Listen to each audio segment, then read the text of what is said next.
Bit of everything there. More highlights of 1968 now in a cornucopia of clips known as A Choice of Viewing. And now for a few words from my old friend, Basil. What are you doing over there? I say, Mr. Nixon. What do you got? You look absolutely marvellous on here, old chap. Do I? Yes. What is it? What have you got there? Well, it's a new mini telly, Mr. Nixon. Oh, it's nice. Specially built for small-minded viewers. Yes. It really works. Even the transistors have got transistors. I've never seen anything like that before. But Well, it's a completely new type of television, Mr. Nixon. Oh. Yes, you take it to the racecourse and what's going on in houses. Yes. It's better than Elf Garnet sometimes, you know. Because apart from that, it's quite normal. What do you mean normal? Well, it's the same as any other television set. Yes, it's got a screen on the front, a speaker on the side, and an installment behind.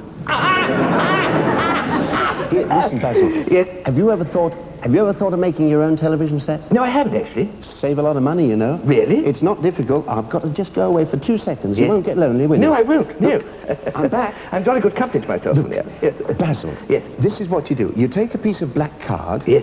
Just a piece of black card and a piece of chalk. Yes. And then you draw an oblong like this on the piece of card, Basil. What if you can't draw? Oh, well, you use a ruler. Oh, I Now, see. There you are. There's the oblong, and there's the piece of black card, right? Yes, yes. Now, of course, you need 3 control knobs. 1, 2, 3. Jolly good. All right? Yes. Now, you switch on like this, and with a bit... Oh, wait a minute. Oh. Now, just adjust the picture slightly. Ah, there we are. Oh, I and see. you've got television, you see. Oh, I see, Mr. Nixon. Do you like that? It's that fellow. It's that conjurer fellow I like. Oh, yes. Tommy and it's Cooper. My... Why say, look, it's my us. favourite animal, Fred Barker. I see, isn't that marvellous? I think that'll be enough of that. Yes, Wait a oh, minute, it's is my beautiful. hair tidy? Yes, it's all right. Well, I think we'll switch off now, shall we, Oh, Basil? I see. Well, there you are, Basil. I'll make you a present of that. Oh, thank for you. Oh. What's the matter? You might have let it cool down. Oh, you are a tease. Have you always been like this? I was much naughtier when I was younger. The Unter den Linden used to buzz with gossip as I walked by. Your albums of photographs were most unsavory. I'll say that to your face. Oh. I've repaired the rent in your elastic bandage. Go and get into your bar.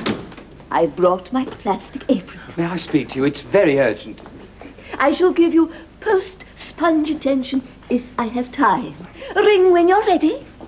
Who are you and what do you want? I'm frightfully busy. Your husband's outside. He's going to murder you. Don't be ridiculous.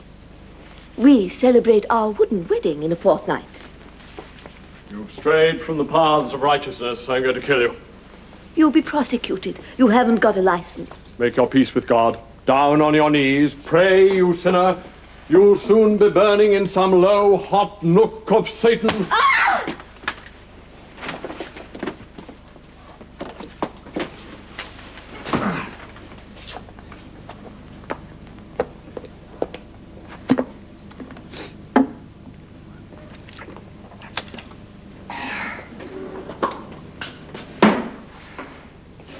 You ought to be careful. You might hurt somebody. Get a cold compress. Sponge his face. Who put him up to this? The Fathers of Love. Do you know half his post bag this morning was from a well-wisher? I know the name, but the face escapes me.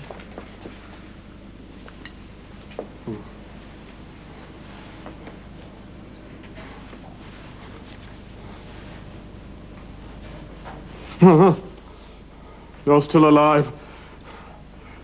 I've broken my vow. I'm unworthy of the name of Christian.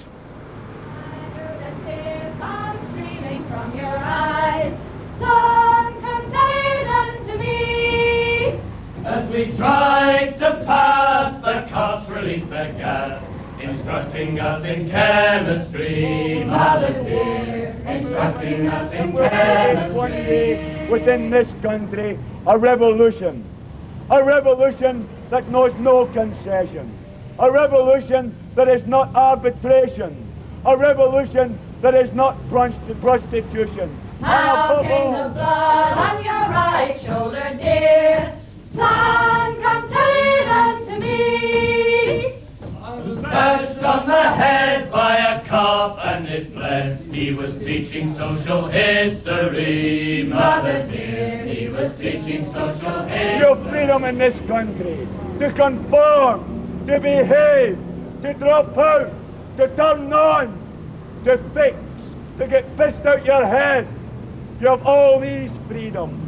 But one freedom you have never had. One freedom you have never been given. The freedom to change. The freedom to change in terms of the truth. Students, struggle, revolution, socialism, all of this, say, program, you know, these vast words come smashing out of the soundbox at people, and they think, Christ, what is all this? But when Robin or Richard or anyone talks about participation control, this will work on every level of society in the factory. But it must be made quite plain that these can occur, you know, in a television studio, in a paper, as well as in a factory. In the same way in violence, this word has become a huge evocative phrase. Violence is used constantly by the Americans against the Vietnamese. Violence is used by the cops. Violence is actually inscribed on the face of society. You know, it's a capitalist society that's got blood under its fingernails the whole time. Every time a child dies in Latin America, you know, that's the violence of the imperialist system. So when violence is used in this way, the police force gets its bottom kicked or something like that, there's no reason that people somehow switch off. They think, you know, these people are talking about violence. They're brutes. They're coming out of the woodwork. I think if you look back in history, you will find that no ruling group, no social class controlling society or in power has ever given up power voluntarily. In the end, they will always fight like mad to preserve their powers and privileges. And in this case, if there were a dominant, predominant left waiting in the wings to take over power, I think there would be a struggle. And in this situation, the left would have to fight. It would be defensive violence, but it would be violence nevertheless. And I think those who try and avoid the question by saying it won't be necessary are living in cloud cuckoo land. The draft is the white people sending the black people to make war on the yellow people who stole the land from the red people. In purple, write Regan is a Negro.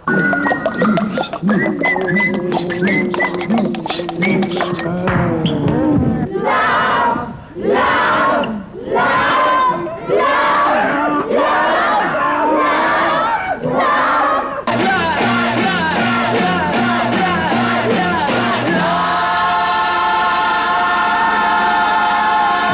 Hair is a happening. Last year it happened in New York. Now it's happening at the Shaftesbury Theatre in London. It's a musical happening which brings the way of life of the young and of the streets into the theatre for the first time. Hair has little plot. It is that way of life. Tom O'Horgan is the director here as in New York. Jerome Ragney is the co-writer of Hair with James Rado. Both also played lead parts in the Broadway production. Music, Galt MacDermot. Choreography, Julie Arenal. Hair is performed by a group of 27 young actors and singers, many of them on the stage for the first time. We filmed them rehearsing and performing in the theatre and out of it. This film is about them. There, reading I was. She asks me why. You think my Dixie Peach? Your Dixie who? Dixie! I'm just a hairy guy. I'm hairy noon and night. Hair that's a fright. I'm hairy and sorry, I must up. Do I have to remind you once that powers entrusted to a police officer must never, under any circumstances, be abused? No, sir. There's no but about it. Complete impartiality and a strict regard for rules and regulations as determined by law. That's as far as we go, lad. And tonight's little caper's going to cost you plenty because I will not... What a load of crap! What? Doesn't it make you want to vomit? It does me, and I wrote the bloody script. What's the trouble? Nothing personal. What the hell? Look, please leave me alone. I've got a few things to say. It's about time I settled. Where's the course? I wonder if Get me, Mark Jones. Which camera? Are we still in business? Hang on, Jim. Hello? I've just got to say a few things. Yeah, I'm sorry about that. I should have said a long time ago, and I've been storing it up. Okay. Sorry, mate, you're all marvellous. Right. But I've just got to say these things. Says leave it. Where's the Corsican? That's the fellow I want to talk. I've got a lot to say to him. Oh. Where's the boom? Come on, Larry. Lower the boom there, Mike, will you? We better wait. All right, fellas, go and have a smoke or something for a minute, will you? Larry... Don't try and spoil it for us, Mark, because you're not on. This is maybe my last chance. No, the floor's all yours, Larry. You reckon? You said it was gutsy, Mark. Crap! That's all it's ever been. Every line a witness to the deed, every thought a revelation. Good copper cancels out bad copper in time for the 9 o'clock news, send them to bed happy. Between us, the alehouse, and the epilogue, we've got no chance. But where do you stand, Mark? What's the secret? How can an old radical like you sit up there in that box week after week, churning out rubbish like this? Come on, Larry, you're drunk. Sure I am. How else dare I face up to the Corsican? Do you know something? You lot give me a pain in the arse.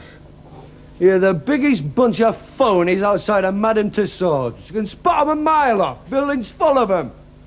Smarmy young men, straight from the university with not one original thought in their stupid heads. Pontificating about art and the working class over brandy and ginger down in the club. Never done a tap in their lives. They swarm like flies round a midden, parroting those who parrot others, and worried sick in case they're homos and don't know it. Yet these people, who don't know their arse from their elbow, are put in charge of programmes. How daft can you get? Is it any wonder there's so much crap on television? The future Detective Inspector Morse on the Thaw path in Jim Allen's powerful play about an idealistic writer battling with television. Coming next, Alan Wicker and the man who invented cat's eyes, those in the road, not in the cat.